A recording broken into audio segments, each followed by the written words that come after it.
Hello, and welcome back to History 215 Online.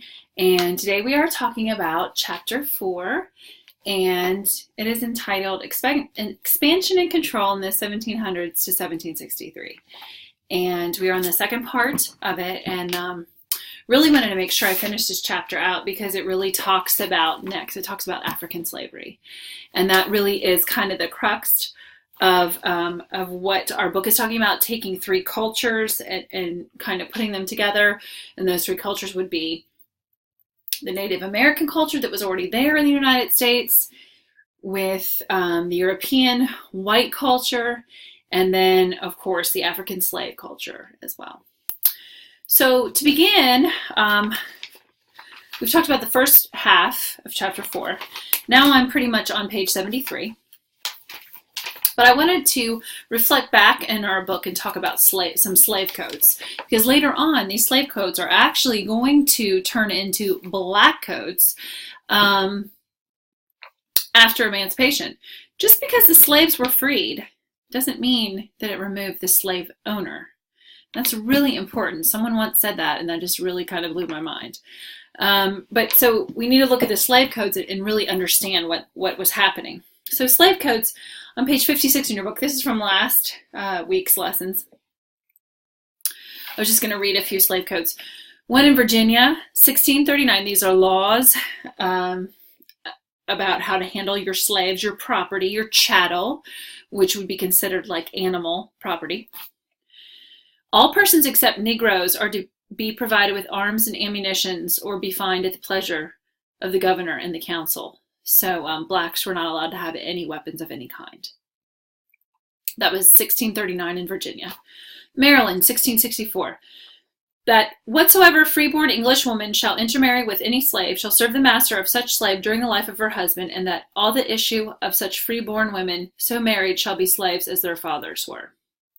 So if you married a black man, you became a slave. Wow. Okay. Virginia, 1667. Whereas some doubts have arisen whether children that are slaves by birth should by virtue of their baptism be made free.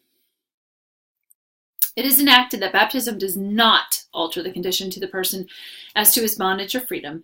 Masters freed from this doubt may more carefully propagate Christianity by permitting slaves to be admitted to that sacrament. So there was a question, well, if children were baptized, were they free? Oh, that is wow. And the last one, Virginia, 1682.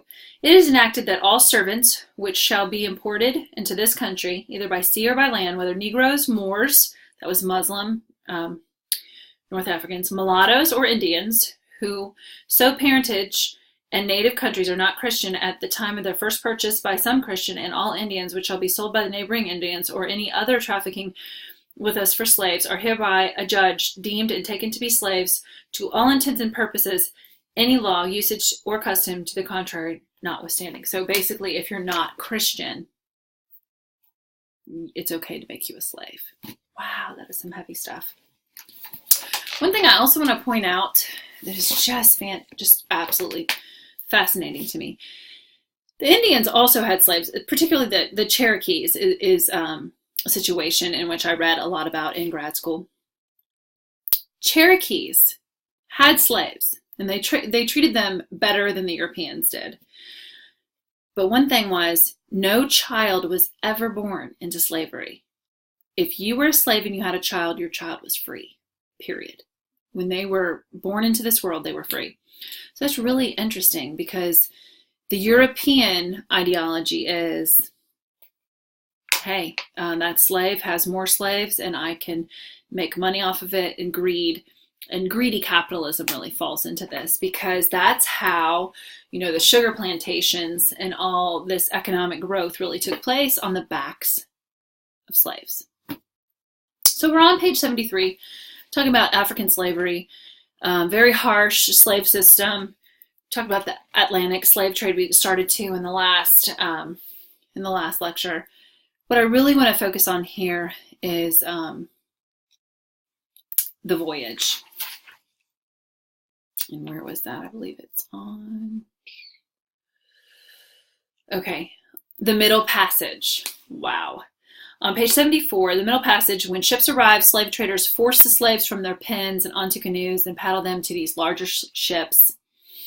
At this point, some slaves jumped overboard, keeping themselves underwater long enough to drown, okay, because they would rather be drowned than enslaved. And actually, if you know what they went through, this was actually a very wise decision. Once aboard the transport ships, slaves faced the Middle Passage. These horrible journeys across the Atlantic, traders packed the ships until they were overfilled. They would just have bodies and bodies and bodies chained underneath. The stench, they would go to the bathroom where they were. They would be fed where they were. They were deplorable, horrific conditions. Worse than animals, okay? They cuffed the slaves and kept them below decks, away from fresh air. The captives were denied access to latrines, stench, they were seasick, some of them, vomit. Europeans fed the slaves poultry food, and if you were a sick slave and you may not make it, or you were just sick, they would throw you overboard in the middle of the Atlantic. This is really just heartless stories that were true, that we really, really needed to hear. And these actions didn't just stop with emancipation, okay? And that's what we will learn later on, which is really sad. They didn't speak each other's languages. They were going into a country they didn't understand. Many of them, the different tribes, spoke different languages. I would really encourage you to get on the internet and look up how these slave ships were just packed full of people. It is absolutely horrific. So they were cut off completely from the life they once knew, and there was no going back. They could never get back. Whereas we've talked about an Indian slave or Native American could find another tribe, or they could find their original tribe, or they could escape. There was no hope. There was no way an African slave really could go back home. They could go north to Canada, but just took a lot of manpower, a lot of money in order to do so. Okay, so the new life, once the New World, slave traders auctioned their cargo at public squares. Often they were naked and stripped so that you could check out your livestock, because they weren't considered people. They were considered more like livestock, more like cattle. I think what is really, really important is on page 75. Let's see where it is. When it talks about women. All right, maybe it's on this other page. Let's see. Europeans and colonials forced perhaps as many as 12 million Africans to cross the Atlantic. Many died during the arduous passage, masking the true number of forced migrants. 12 million. Wow. Okay, so we talk more about the slave trade. I was trying to focus in on,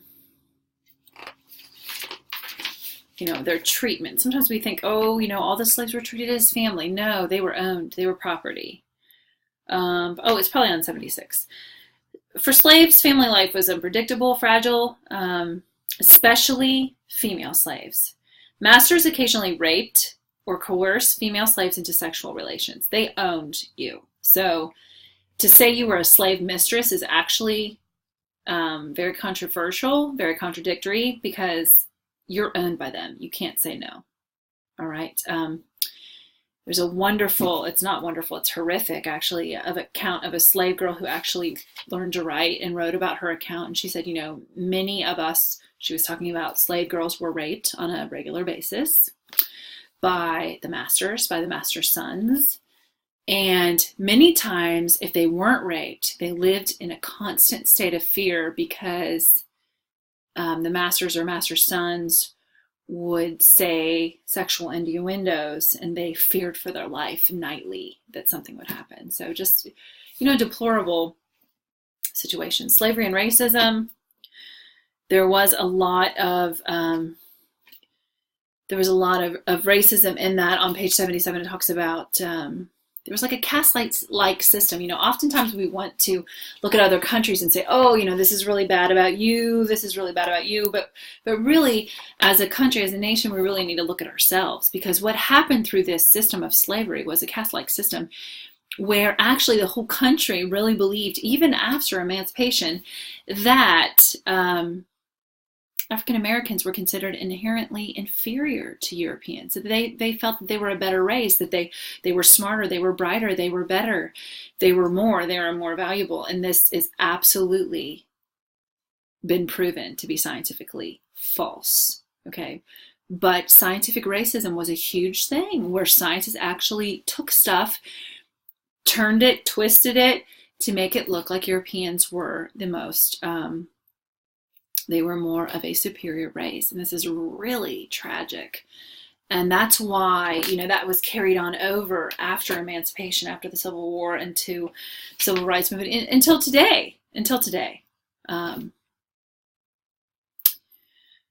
Okay, slavery was, of course, a part of the huge economic system. The South could not live without it.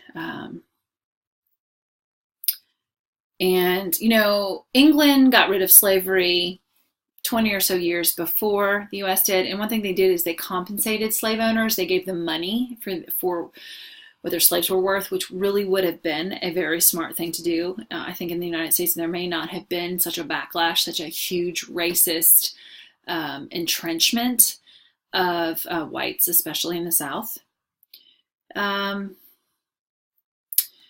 So, there was that compensation given.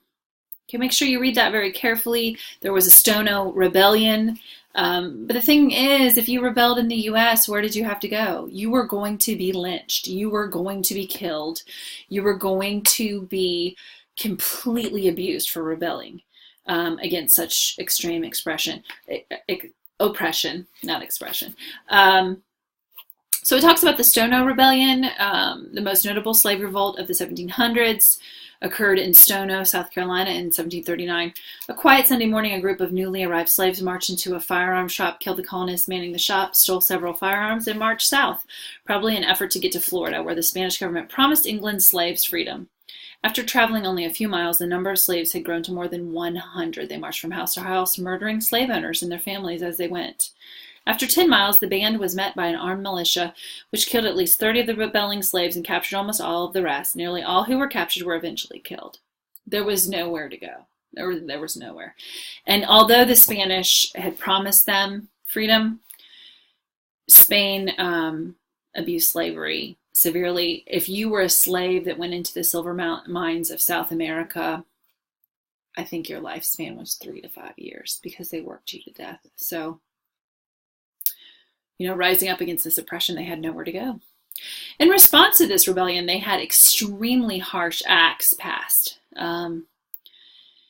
The Negro Act, which is one of your vocabulary words, South Carolina state of law that consolidated all the separate slave codes of all the different colonies. The slave codes, they put them together, stripping them of all power, really, really trying to keep them from ever revolting again.